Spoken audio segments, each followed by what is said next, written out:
because everything that I see you doing, it's things that I want to do. And so I look up to you. You're doing it. So, Not want to. We're actively doing it. period. We are. Girl, you haven't went up on me because you play elite level basketball, okay? You play for a good program and you're a star, so you're already there and you have a podcast. Look at you go.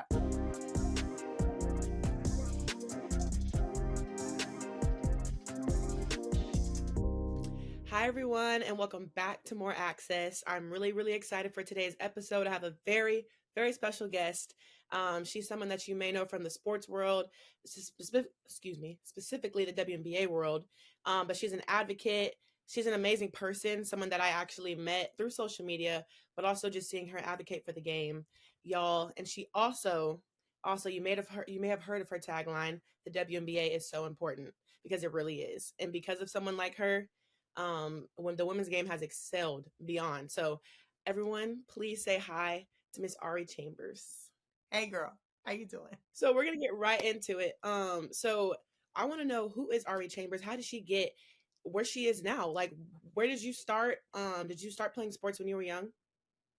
So who is Arielle Chambers is a loaded question. So I'm glad that we're guiding it through to when did I start playing sports. My first sport, a lot of people don't know this, I did Taekwondo. So in Taekwondo, the skill sets, there's tumbling involved. And I was like, Dad, I really want to cheer because I loved flipping myself over. And he was like, if you can do Taekwondo practice, you can do cheer practice. Or if you do Taekwondo practice, you can go to cheer. And so that's honestly around 4 or 5. That's when I started doing both. And cheerleading stuck with me. And I tried gymnastics, but obviously I'm 6'1", so like 6'1", so gymnastics didn't stick, but cheerleading did, and I played volleyball. And I was always close to basketball, so sports has always been something that was so personal to me because it was so integral in the development of my life. It got me my friends, my sense of discipline, goal orientation, teamwork, everything that sports is what I love to inherit and bring about my life. So who is Arielle Chambers? She's a fun time. Currently, she's choking on air, but I'm just happy to be here. I love seeing what you're doing, and I'm a celebrator and amplifier of the women's game. So that's all encompassing of how I started and what I am. Oh, well, thank you. And thank you so much for coming on. But when did you realize you wanted a career in sports? Girl, you know, when you have a calling, it just kind of falls in your lap. I'm going to say, I never really imagined myself to be a journalist, broadcast journalist, mixed media journalist, whatever you want to define me.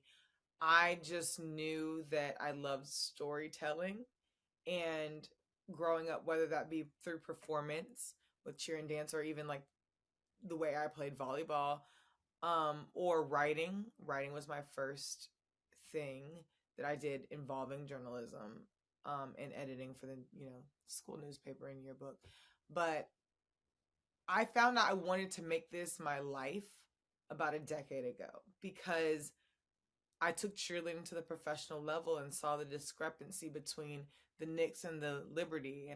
And back then the Liberty played at Madison Square Garden. I was like, these are the top 144 athletes going in and out of the world's most famous arena. And I can count on one hand how many people are talking about them. This makes no sense. And these are my friends. Like, we grew up together, right? I'm like traveling with the Garner Flames back in the day. Now they're the Carolina Flames with Arnie and them.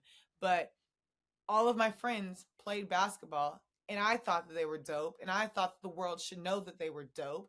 And so by me saying, hey, asking, can I tell your story, and them saying yes, putting it online and seeing the response to people who have gotten a different side of players that they had never seen before is when I realized I wanted to make it my career. That's awesome. I love that. So you were a professional cheerleader? Yeah. Or a professional dancer? Cheerleader. There's a difference. So cool. How? Yeah. Oops, my bad. There is a difference, y'all. There's a difference. It's a difference, but like not every team has a spirit team with a dance team, but we're privileged enough to have that in New York, and I love cheerleading. I would still be cheering now if it weren't a conflict of contract. So I think that anytime I can perform, that's what makes me happy and brings me to my happy place. Yeah. So what for you was like your breaking point? You'll say, like, did you have a certain story on someone Did you just meet the right person and boom, it just kind of blew up for you? I walked up to LaChina Robinson about a decade ago, and I told her, I said, "You're my goals personified." Because back then, I was very, very closely related to the ACC. I'm a product of the ACC. I grew up in an ACC family. My dad went to Duke. Obviously, I went to NC State, but um, I had known LaChina because she's so heavily involved in Georgia Tech at the time, and all things ACC. So I walked up to her. I said, "You're my goals personified. I want to be you." And she said, "Take down my number. I already know who you are." And I followed her around the entire summer with the Atlanta Dream, and she was able to show me the ins and outs of things. And then I had Howard Megdal, who gave me my first writing job, who said, "Actually, you should probably not be a writer. You should probably get in front of the camera." And just between the two of them getting me into the rooms that I needed to get into, making relationships outside of just the players, like to the people who are decision makers in storytelling spectrum, that is what really projected me into my career path. That was a catalyst for me to be taken seriously as a journalist, because it's one thing for this random girl to start posting interviews online, but another thing to have people who are credible within the space to back you. And I'm infinitely thankful for those who put me in a position to, you know, to carry the weight of the discrepancy, to put me in the position to join them in their fight to the grow the women's game. And so now in turn, I owe the game planting my seeds the same way LaChina did for me. Yeah, no, I love that because everything that I see, LaChina doing, you doing, it's things that I want to do, and so I look up to you. You're doing it. Not want So to. We're actively doing it. period. We are. I'm getting there. I'm trying my best. I'm trying to get myself out there more. Because like you said, you aspire to be LaChina. I aspire to be like you, basically. So Oh, thank I'm you. trying my best. But yeah, again, thank you Girl, so you much for haven't went up on me because you play elite level basketball, okay? You play for a good program and you're a star, so you're well, you're already there, and you have a podcast. Look at you go. thank you. Thank you. I appreciate it.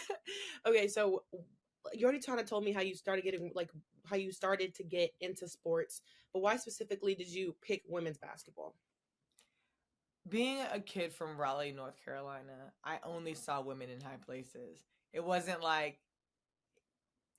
when I looked at the women's basketball team, it was Coach K Yao. Then you went down the street to UNC, it was Sylvia Hatchell. Then you went down to Charlotte, and the Charlotte Sting were playing. So it was so easy for me to see women in high places. They were so accessible to just witness their greatness. And Mhm. I saw what the game did for them. And though I didn't play basketball, I knew what it could be for me, because it was placed on my heart to do. And I really care about women. I just think that women are dope. And a lot of times we're taught to be silenced. And even if we're not taught that, we think we're taught that. I was talking to one of my mentees last night. She was like, "Yeah, these are the pressures that I face, and this is like what I know to be true." And I was like, "Who told you that though?" And so just knowing that we have the general understanding previously that we have to be silent and silenced, I knew that it would be my duty, because silent isn't something that I would describe myself as, to help perpetuate those voices and the stories behind it, and do what I do best, cheer for people, right? Like, amplification is my thing, and people are just so freaking interesting, and women are dynamic, and men have enough. And that's that's how I'm like, men, like, there no shortage of people who want to tell men's stories. So why not fill a space that hasn't been filled yet and really make my friends feel good? Yeah, I love that. See, yes. Cheers to that. We need more women like that. Girls, girl. I love it. Okay, so the tagline, the WNBA is so important. Like that has really blown up. And just where did that come from? Like, did you just tweet that out one day and it kind of just took off, or what was the inspo behind that? When I was, my squad was called Torch Patrol when I was on the Liberty, and we worked with the basketball team, obviously. Our little seafoam dresses, very cute for us. But we worked the junior NBA camps, and Swing Cash was there back when she was still playing. She played for the Liberty. I was her cheerleader. And she's saying, if you want to be somebody, if you want to go somewhere, you better wake up and pay attention, from Sister Act 2. And I just saw the kids' response to that, and how she really commanded the room and their admiration for her. And I recorded it and I put it online. And the first thing that came to mind was the WNBA is so important. it wasn't a strategy behind it. That's just what I thought. Like that was my Mhm. knee-jerk reaction to that moment. Then I feel like players were giving kids shoes was the next thing that I posted. And then Lisa Leslie helping a girl dribble when she had her movie release. And just all these moments that I was capturing. I was like, the only thing that I can think is the WNBA is so important. And then when I realized that it was becoming more frequent, people started tweeting me that. And people started posting their versions of the WNBA is so important.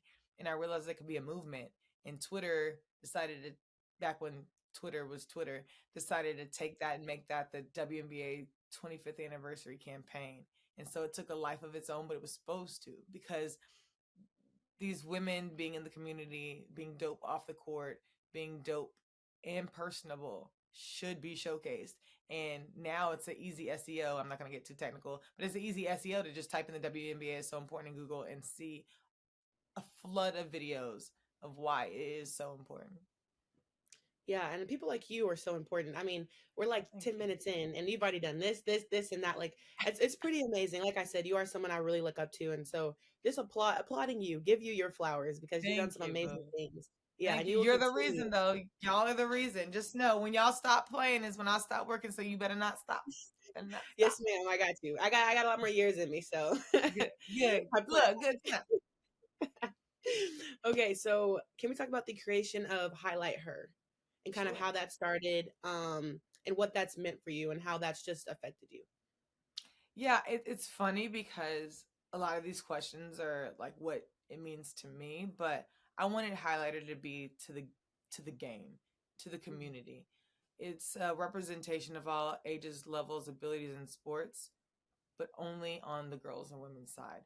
And I was very intentional about that when collaborating with Bleacher Report and Warner Brothers Discovery now, to create, because again, I think that men have enough, and there needs to be pointed and intentional coverage of the women's and girls game and unconventional sports.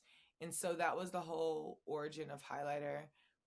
How it started, it was organic, just the same way of like I would always post interviews anyway. And I was fortunate enough, and my sister Taylor Rooks talks about luck, that little instance of luck when you hit that right moment. It was forward thinking enough, innovative enough, and lucky enough to be at the right time to get a major company to back it. Right, it was the right time to start something within the women's sports space that hadn't been done before, and it took a life of its own. Now I'm always one to say I'm married to the mission and not the platform. So I'm glad that Highlighter was created because it's beyond me. Highlighter is something that can live on with or without my presence, because the girls and women's game is always going to be there and it's always going to grow. So that's what I want for it. I want it to be able to stand with its own legs, and I think it does. And I'm really proud of what I've made over there. And I wish Highlighter the best within the space of the women's game. And I just hope it continues to thrive. Yeah, and I love the name. It's so like it's cool. I love it. Yeah, yeah. It's supposed to be read as as highlighter, like just as flat out Yeah. highlighter, but everybody's turning to highlight her. But I'm like, yeah, I put the H in. It was supposed to be like a silent H, but whatever. I Mhm. just am happy that people know the brand and that they feel seen, because it's supposed to be like you're highlighting something, like you're highlighting women in the game. I love that. So something also big. You were a Forbes 30 under 30 honoree. That's pretty. It's pretty cool. So what was Mhm. that? What was that moment like for you? Child, I found out when the public found out. So it's funny because you get nominated, and then they ask you to fill out a survey in October of that year, and that's when you find out you're nominated. I'm like, bet, cool. Like, mind you, I was 29 when I got it, so it was my last year to ever get nominated. But that's a testament to the buy-in of the work that had been done. COVID was rough for a lot of people, and personally, it was kind of rough for me. I lost my grandma, but at the same time, professionally, because of the relationships that I had within the industry, I was able to do things like this, the virtual interviews. I was able to really hit the ground running with work, Mhm. because there were so many stories to be told, and people were so accessible because there was nothing else to do at the time. And so I think that it was a blend. That same good timing and luck was there for me to put out my best work to that date, um, when it comes to women's sports. And because all eyes were on the WNBA, because I was only active league at the time, it just blew up. And so Forbes is all about finding the innovators of the space, and I am Mhm. blessed and lucky that I'll take out luck in that part. I am blessed and privileged that were they saw me in this space, but most importantly, they saw a need for somebody who represents women's sports in that space. Yeah. Well, I'm sorry to hear about your grandma, but I know that she's very proud of you.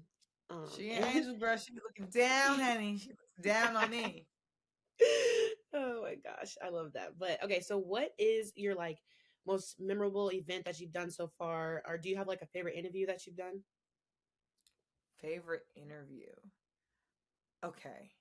And I know I should have prepped for this, but Oh, it's just okay. off the fly, I would say my favorite content series that I do is Off Top with the WNBA, because it allows me to go in with no real line of thinking. I just say, "What's up?" Like off top. Who our last one was with Ryan Howard and Aaliyah Boston. I'm like, off top, who's Ryan Howard?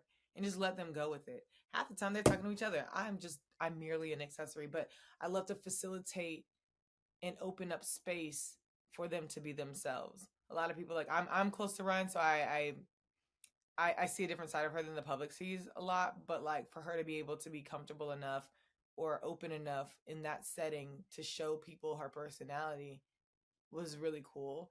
And to have Aaliyah implement her new sports broadcast career, you could just tell she's in media now.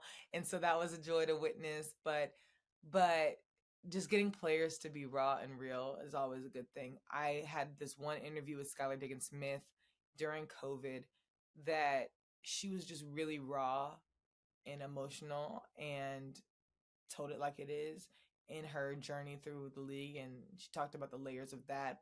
I've had interviews like Tiara Ruffin Pratt during Black Lives Matter showing how near and dear it was to her heart. So those were Mhm. heavy, but it made for great content. And I've had fun series, like I've had Trinity Rodman and right before they went off to the World Cup, just being fun.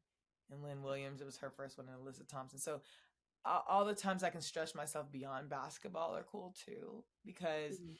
obviously basketball is my beat, but I would say I know the sport of gymnastics and volleyball the best, both of those. And then soccer and track intrigue me. And then, off sports like water polo or big wave surfing are cool. It just all ignites me. But my favorite interviews probably are all the ones from COVID. Cool. So, do you have any advice for someone like me, anybody out there listening that wants to basically follow in your footsteps? I want you all to know that instead of trying to do something, you can take action to do it. Like right now, you're not trying, you're doing, right? You have your own podcast. Don't know how you find time to do this. Being a student athlete, I barely found time for tutoring. And so it's like, I think that, or I know that you're in the right path. So my advice to you all is don't wait for your yes. Marry yourself to your mission and not a platform. Whenever somebody asks you, what do you want to do? Never say, I'll do anything. Because I promise you that doesn't it's not what you think it is, right? So if somebody tells me that they'll do anything, I'm like, okay, great, go get the coffee. So have a purpose about yourself Yeah. and really communicate that, even if it is scatterbrained. Like, I don't fit into one box. I'm a host, I'm a mixed media journalist, I can do analyst work, I can do special features, I can write, I can shoot, edit, produce, and I can do all those things. I would rather you list multiple things and Mhm. say, I'm capable of all this, my desires are here, then I'll do anything. Because that just shows me that you don't have vision. And when you don't have vision, that's a dangerous thing. That's a dangerous thing. But also be empowered to be yourself in spaces, we're looking to you all, the younger generation. I'm aging myself right now, but the younger generation, because we're trying to appeal to you all when it comes to sports, because there's so many distractions in the world. So what you bring to the organization that you're applying to, or the job that you want, or the entrepreneurial endeavor that you have, do it your way, because you're the one who makes it cool. And I want y'all to know that about yourselves. Y'all can make it cool. Oh, I love that. Well, thank you. I appreciate the advice. Of And course. it's real. It's something I never actually thought about going into an internship or a job. They ask me, what Yeah. can you do? Your first instinct is to say, whatever you need me to do, or And I would I can do never say anything. that, because Yeah. you're not about to And see scrub and fleet. I mean, if you scrub, that's fine. But like, you're there to do the job that you want to do. yeah. And I think that's a part of the people pleaser in me. But at the end of the day, it's like, I'm here. I know what I want to do. So tell Mhm. them what I like. So I appreciate that. That's something I'm definitely going to remember. Be Um, very, what is it, from the four agreements? Be impeccable with your word. yeah. I would stick with that instead of people pleasing, because you're gonna please them if you do your job well. Like, Exactly. right, Yes. right. Like, just reframe that thinking. The pleasing part comes with doing what you're hired to do and doing it very well, Yes. Amen. not doing anything and everything. God, I need that on a shirt or something. Yeah, I need something. I need it on a journal, a notebook. I need that implanted in my brain. Okay. Amen to that. Okay, so shifting to the NCAA tournament that just happened. You just got back from the women's Final Four. How was that experience? Girl, I missed you there, but I'm sorry. I was like, ooh, ooh. And I was like, does she still want to talk to me? Because I'm back down. They were like, hey, mom wants to talk to you. I was like, are you sure? Are you sure? It. I finally have gotten over it a little bit. It still stings, especially this year. It stings, especially because I know that we could have gotten past the Elite Eight. But it's all right because next year I'm coming for vengeance. So that's all everybody needs to Period. know. Yeah. Period. And I want you to speak that. I want you to speak that into yourself. But what you all did was a pleasure to watch, because y'all weren't supposed to be there. Y'all weren't supposed to be there without your point guard. You know what I mean? Like, what you did, you should be so proud of. But that's the beauty about March Madness, and honestly, seasons and teams coming together. Just the teams that aren't supposed to be here on paper, or the teams that had to battle adversity. And that's what it's all about. There's no reason why UConn should have been in the position they are. They had half a team missing. Do you know what I mean? There's no reason that you all should have been in the position you are. People shocked the world. NC State, we finally got over that hump and got into the Final Four. And the last time that they were there was 98. And I remember 98 was probably the first season that I started going to the games. And that, to me, was so special. Final Four was, it like healed my inner child this year, just having so much NC State pride. Um, and seeing what Don Staley built despite. And that is a storyline that sticks with me. The plight of a Black woman in the space where the world is essentially rooting for you to fall and fail. Mm. And being able to focus, to be that rock for your team, and for your team to, I don't know how you all, like all of you all who are playing actively right now, deal with the pressure. I don't know how you all deal with knowing that people have an opinion on you. Like, when I was growing up, Instagram didn't exist when I was in college. Like, that's how old I am. Like, Instagram didn't exist when I was in college. So we weren't privy to people's opinions. They would have to literally email or write in, like, physically write things. I mean, they could tweet us, but it wasn't big like it is now. So everybody is now empowered to have an opinion on something that, half of them don't even know the sport. And so for Dawn to be able to keep her team focused but still youthful was a pleasure to watch. I love that. I mean, despite how people feel about Iowa and their fan base, the fans are there. They're Yeah. they're there. And so just being able to see history being made, records being broken, debates being had about goats and things like that, you know. But I'm just glad that the conversations were there, and I'm glad that unexpected teams made it. I'm glad that my alma mater made it. I'm sorry it was at the expense of you, but I'm excited to see your revenge tour. We saw how Raven Johnson's revenge tour went. Yeah. And so I expect nothing but greatness from everybody who wants that for themselves. And another thing that I look at March Madness as is like I see how players deal with the losses and the next steps. I want to dive into the psychology of that. I'm really proud of Rice. Nobody talks about Rice women's basketball and how they really almost had LSU in the first round. Like they had a really slippery slope at the end of the season that put them in a bad position, but they're a good team. But I want to shout out those mid-major teams, those teams that don't get enough attention, because that's what March Madness is. It just centers around the unexpected, and I love that. No, I agree with you. It sucked to lose, but I will say just watching Middle Tennessee play, and then I don't even remember who they played, but it was a close game.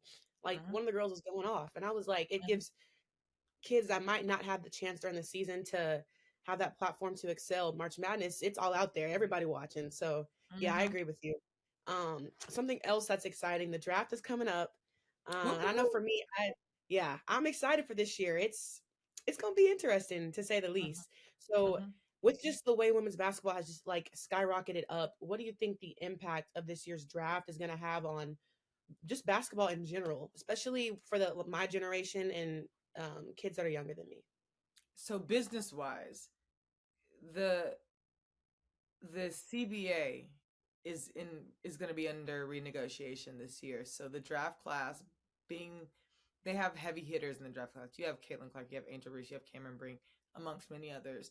And we'll talk about the others in a second, but those names alone carry value to the point where networks will have to negotiate higher. So the league will be better funded in the future. So at the highest business level, the revenue to be made and the dollars spent based off of this draft class has so much higher of a ceiling than what we've seen in the past.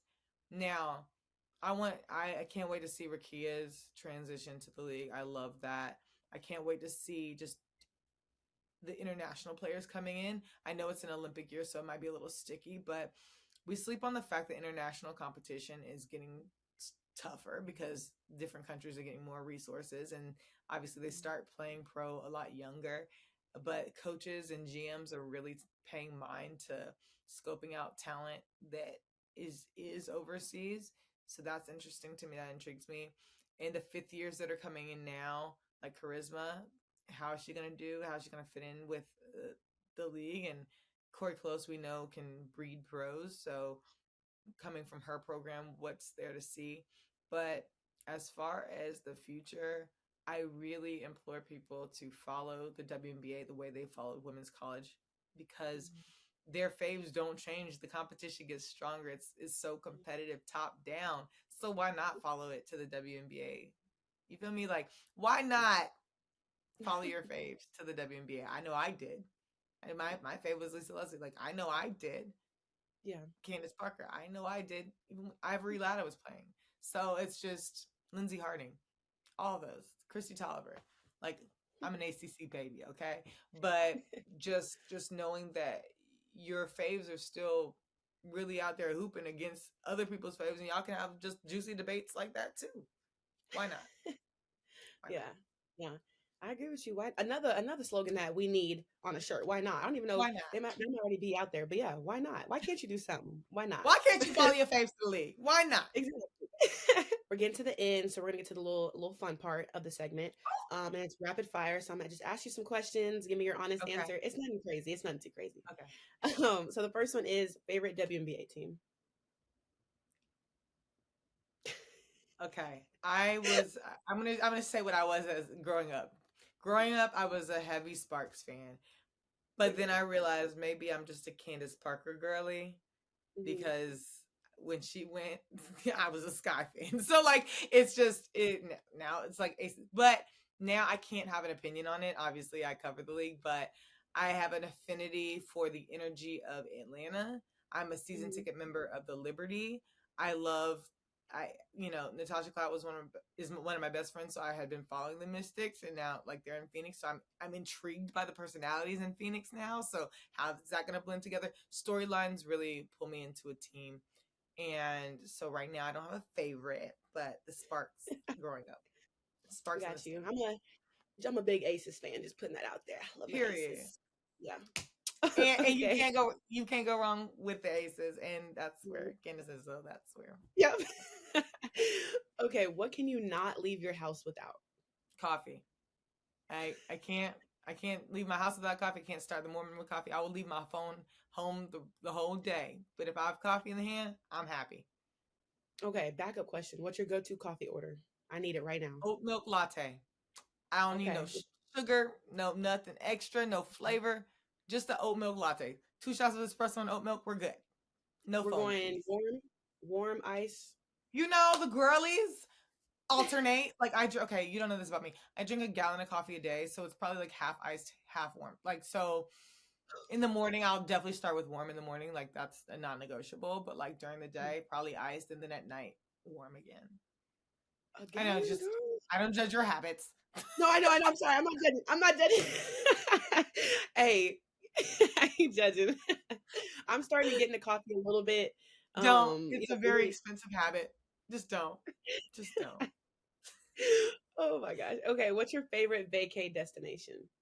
Oh, okay. So I am fortunate enough that I travel for work. So I don't get very many vacations, but I love whenever I have to go to Hawaii. Like I love Hawaii because I love surfing and I love water. Anywhere I can be by nice water and good waves, I am right there. Nice. Okay, so who's your fave music artist? Okay, so honestly, if we want to be real about it, probably Erica Badu, probably. You give But Erica Badu vibes. yeah, that's my type of yeah.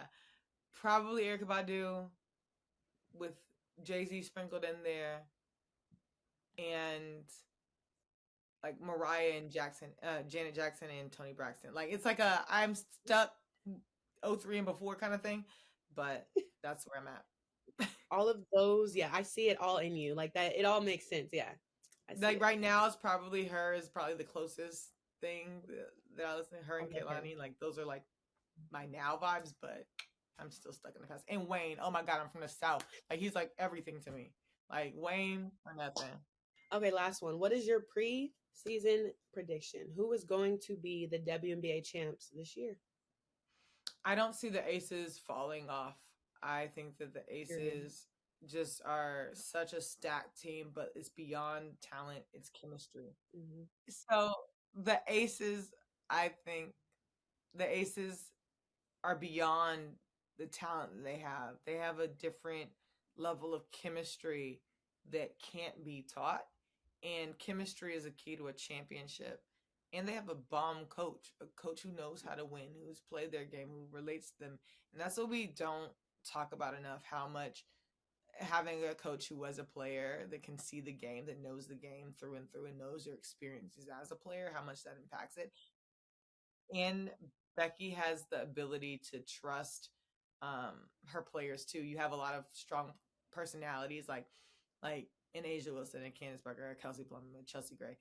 Um, you have a lot of personalities that can carry a team that can be threatening to a coach, but I don't think Becky's threatened by that. And so they just understand their place and they have a good front office and just management that has bought into them.